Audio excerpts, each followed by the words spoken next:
This video is brought to you by Raycon earbuds.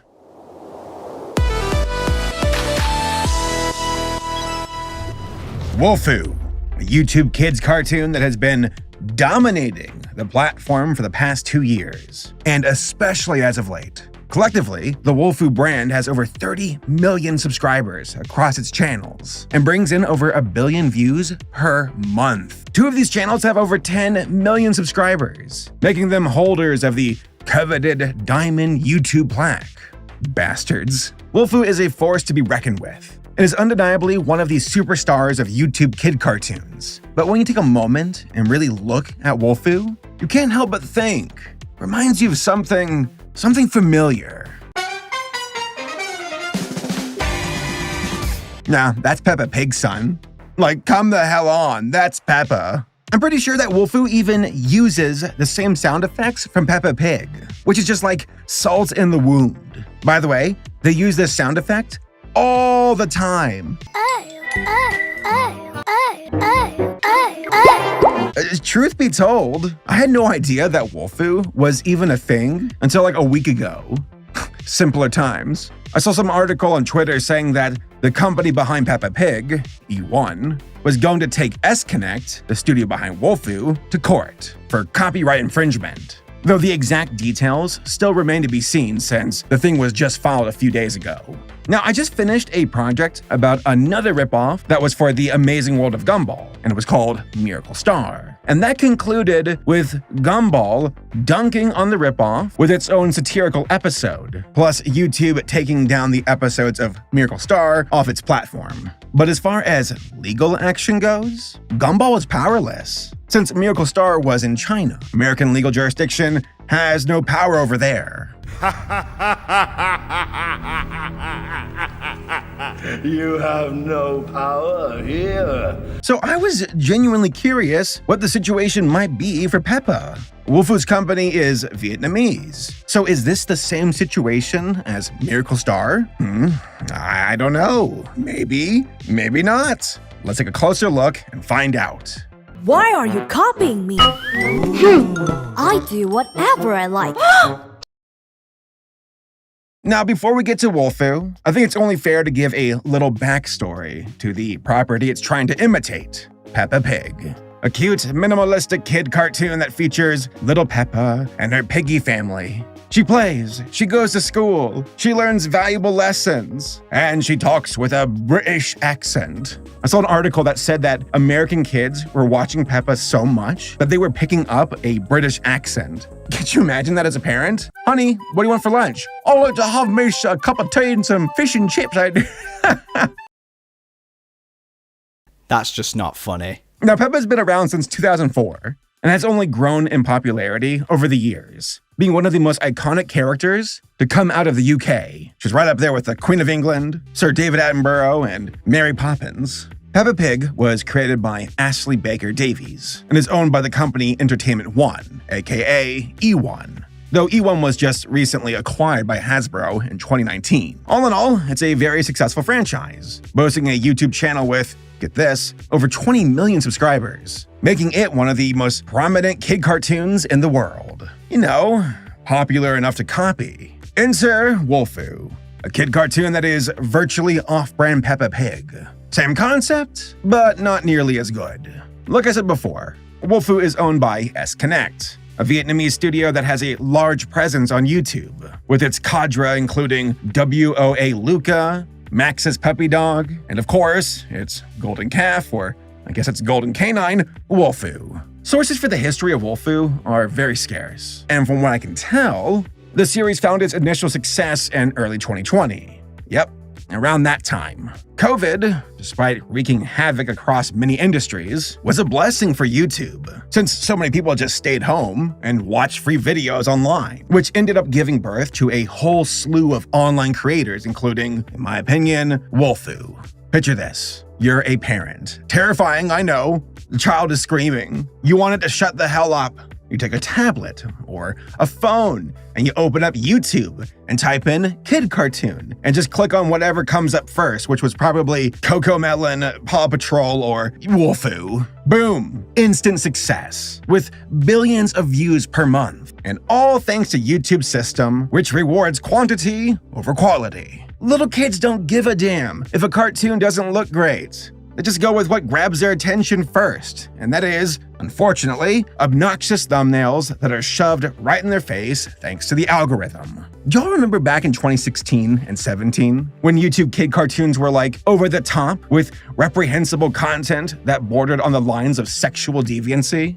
Feet stuff, bug stuff, surgical operation. Yeah, it was bad. And YouTube actually did something about it, since the FTC was getting on their case. There was a purge, and a lot of that content was tanked. But in my opinion, it's starting to come back, but in a different way. The companies behind these questionable cartoons went back to the drawing board and now have content that isn't as blatant with its sexual and bizarre stuff, but still plays ball with the other aspects to the hustle. Tons of content, obnoxious thumbnails, and low quality across the board.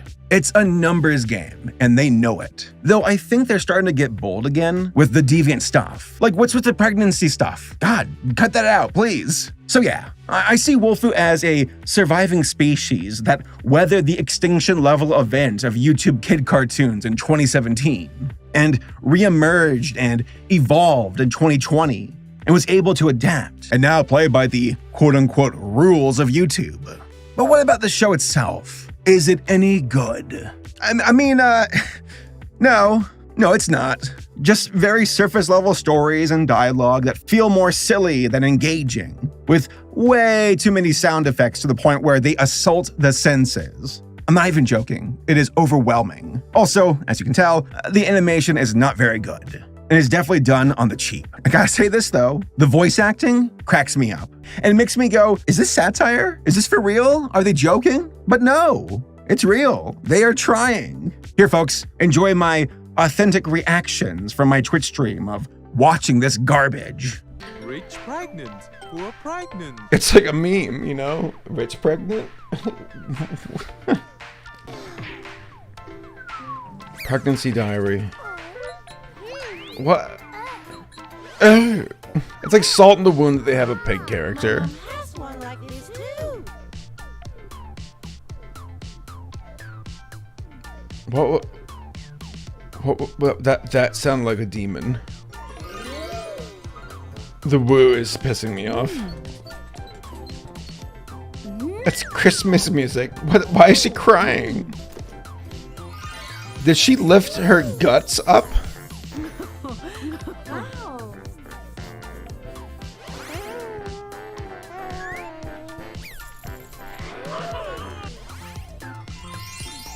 He's already poor.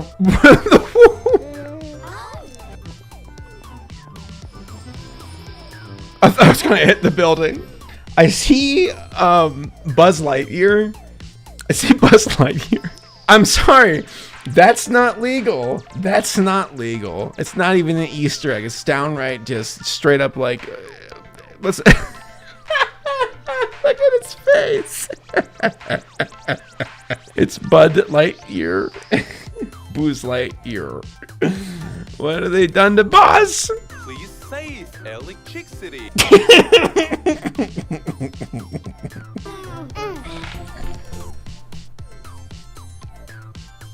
Please tell me you don't do anything stupid. Guys, I don't think I have the strength to watch much more.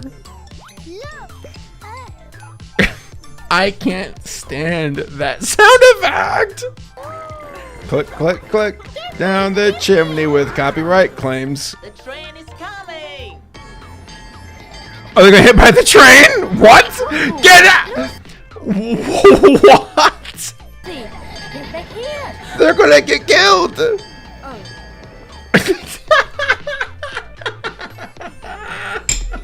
you want some candy?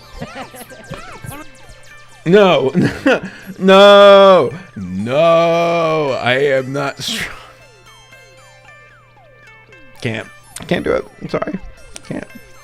I cannot do it. And that brings us to the main meat of the video, the lawsuit. Like I said at the start, The company behind Peppa Pig is taking the company who owns Wolfoo to court, most likely for copyright infringement, though details have yet to be fully released. When it comes to companies throwing down in court with copyright law, a massively deciding factor is, of course, jurisdiction. Where does the law apply? What country are we in? Do these countries have overlap? Stuff like that. I mean, obviously that goes for like all law and jurisdiction, not just copyright. But the copyright stuff gets messy since multiple countries can upload and distribute on platforms that broadcast to the entire world. So who do you hold accountable for the copyright infringement? The platform? The company? The studio? The individual creator? All of them? Who's to blame? Copyright law itself needs a drastic overhaul. Since the Digital Millennium Copyright Act, or DMCA for short, was implemented in 1998.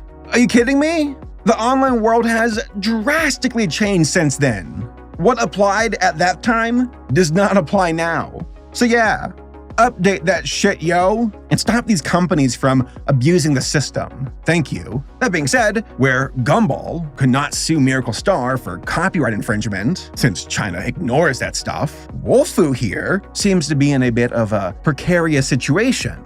Since SKNet and its sole director, I'm gonna say your name wrong, Man Hoang Ta, have connections to the UK and also a presence there. Now, I tried to look up where the company was registered, but I couldn't find any conclusive results. Though I did get a laugh out of their website. Check this out. They got the copyright, like all rights reserved here, at the bottom of their webpage. But then you look at their banner, and it's like it's Spider-Man in there. Come on, guys, really? Hey, don't copy us copying other folks. That's against the law. Bro, come on. Like, come on. And to make it even better, Wolfoo, who is like, again, copying Peppa Pig, has a family that is like the friend family, occasionally the rival family. And guess what species they are? Pigs! Are you serious? Are you just that brazen? Make it something else. It's like you're inviting a lawsuit. Come on. Are you trying to incur the wrath of Peppa? All in all, I think that a case being filed at all is a great indicator that both companies are going to play ball, and that SKNet can't ignore it due to ramifications, since I guess they operate within the legal jurisdictions of the UK. Now, I don't know that for sure. I'm just making a guess about that. We're gonna need some more details on this. But if it does go to court, the next question is whether or not the court will side with eOne. I mean, there was a story about a guy back in the day who said that Pixar stole his clownfish character, but that did not go anywhere. It died in court. So that could be the same case, where the court's like, it looks close, but not close enough. It's not conclusive. Case dismissed. SKNet, continue to churn out your garbage. Have fun.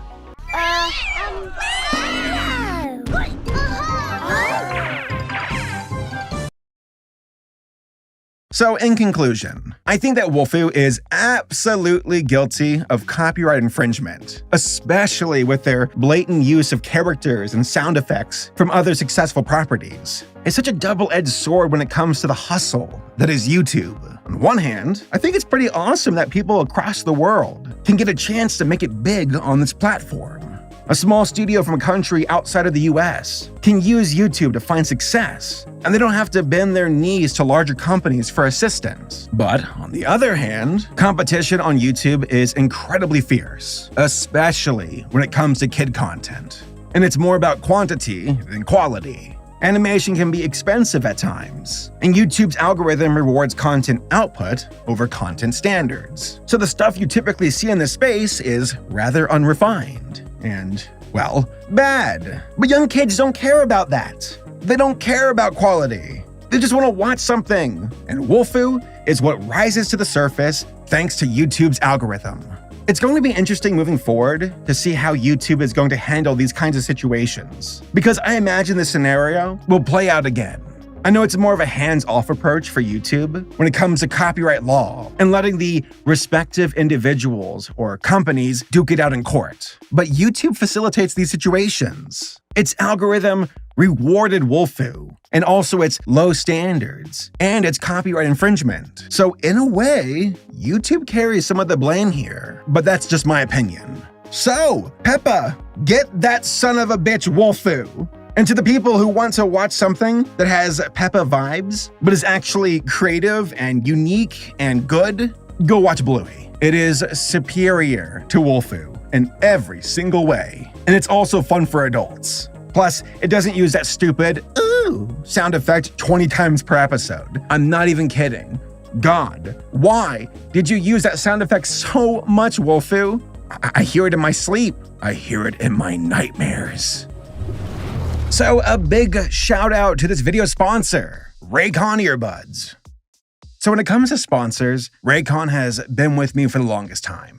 I've legit been using them, and boy, do I use them in all kinds of ways. When I'm working out, when I'm going for walks, hikes, walking my dog, when I'm working, listening to music, listening to YouTube, listening to audiobooks, Discord, chatting with friends. I use them all the time, daily. I gotta say, the audiobooks, wow, that has been a massive help. One of my New Year's resolutions was listening to more audiobooks. I've knocked out like 3 of them. One about like Hamilton, Washington, and I just finished one for Dune. What a story that was. For those who know, you know. I'm actually starting Dune Messiah next. Aside the point. So I gotta say that Raycon's having a long battery life. Oh my gosh. So helpful for listening to audiobooks. The battery life for Raycons is like 8 hours at a time. So I never have to worry about inconveniently stopping the audiobook at a place where I'm like, oh, they're dead. They only lasted for 2 hours. What the hell? No, they go for multiple hours. There's no surprise why Raycon earbuds have 48,000 5-star reviews. That's a lot of gold stars on the fridge. Also, the recharging case is very potent and bumps the charging capacity of my Raycons to 32 hours. That is a lot of juice. On top of that, my earbuds fit well on my ears too and are very comfortable. Raycons even come with this earbud gel tip, so you can get that perfect fit for your ears. They're not gonna budge at all. Trust me. Look at my head. I'm shaking it like I'm at a concert, and those earbuds are still in my ears. Also, the sound quality is top-notch, with an excellent bass, and the Bluetooth pairing is seamless and fantastic. They also come in a broad variety of colors, plus a 45-day free return policy too.